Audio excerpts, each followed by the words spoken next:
My coworker hated my tattoos and wanted me fired. My coworker hated my tattoos and was determined to get me fired for them. She didn't expect the ending. A few weeks ago, when the heat arrived and I rolled up my sleeves, everything changed. Carol had been at the company for little time, and until that day, we barely exchanged functional phrases. But it was enough for her to see my tattoos and for the air to tense. She took me aside with a forced smile and explained that this wasn't the image a professional woman should give.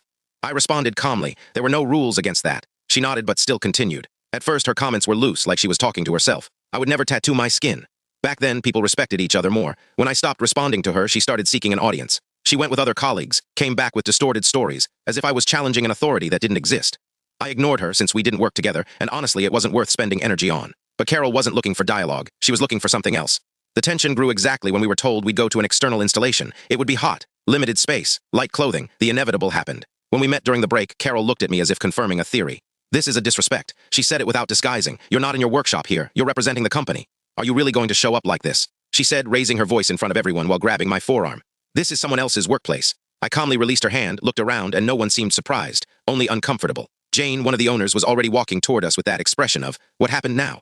Carol, instead of lowering her tone, straightened up as if finally her moment had arrived. Finally, someone is going to say something, she murmured, loud enough for everyone to hear. Carol didn't waste time. Since she arrived, this has been constant, she said, pointing at me. A bold attitude, zero professionalism. I don't understand why they allow it.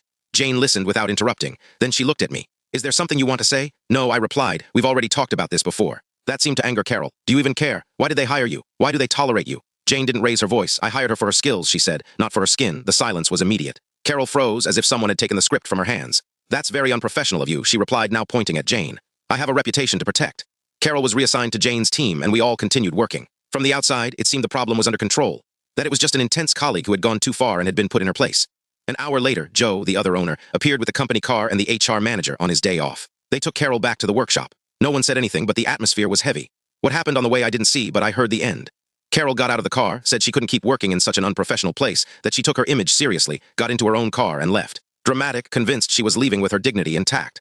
The next day, when Jane asked to talk to me, she told me Carol wasn't just complaining about my tattoos. She had sent emails, messages, and notes implying I was a risk to the company, that I gave a bad image, and that eventually customers would realize. She even suggested my hiring was due to favoritism and not merit. And there was something more. Before entering here, Carol had left her previous job over a conflict almost identical. Tattoos, appearance, reputation. Only this time without customers, without rules to back her up, and with owners who had no patience for personal conflicts, she had no ground. She didn't lose control due to heat or stress. She lost it because no one validated her need to feel morally superior. The company adjusted the internal manual, allowing tattoos, piercings, and hair as long as they were safe and not offensive. Additionally, a formal supervision position was created so no one would ever manage others without authority again. Now the workshop is calm, productive. In the end, Carol didn't leave disgraced. She left exactly as she lived, convinced she was right, and completely alone.